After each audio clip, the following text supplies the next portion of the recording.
America आणि Iran यांच्यात पुन्हा टोकाचा संघर्ष सुरू झालाय। होर्मुझच्या सामुद्रधुनीतली वाहतूक बंद केल्याची घोषणा इराणनं केल्यानं जगाची डोकेदुखी पुन्हा वाढली।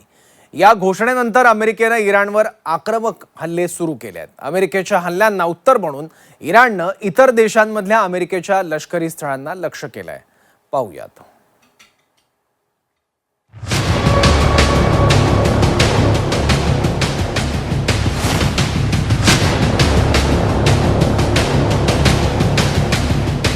अमेरिका इराण युद्धाचे ढग पुन्हा दाटल्यामुळे जगाला धडकी भरली आहे। युद्ध समाप्तीची घोषणा झाली आणि पश्चिम आशियात तणावपूर्ण स्थिती निर्माण झाली। इराणनं सामुद्रधुनीमधल्या 3 जहाजांवर हल्ले केल्यामुळे अमेरिकेनं धडा शिकवायला इराणवर हल्ले केले। आतापर्यंत अमेरिकेने 140हून अधिक ठिकाणी हल्ले केले। दरम्यान इराणनंही याला चोख उत्तर दिले।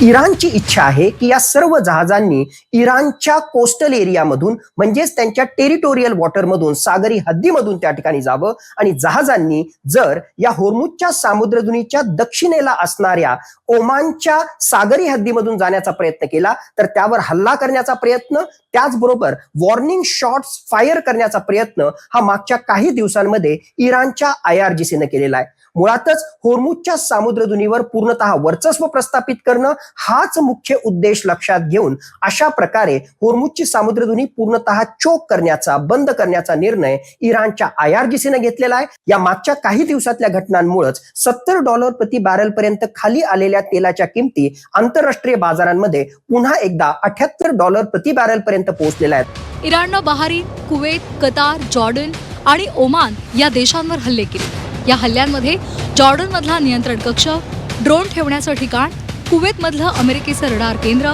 ओमानमधल्या अमेरिकेच्या विमानवाहू नौकांना सहाय्यभूत ठरणारी यंत्रणा, कतारमधील विमानाची देखभाल करणारी यंत्रणा यांना लक्ष्य केलं, असं इराणनं सांगितलं। याला उत्तर म्हणून रविवारी रात्री उशिरा अमेरिकेनं इराणच्या केशम बेटावरच्या लष्करी तळांवर क्षेपणास्त्र डागली।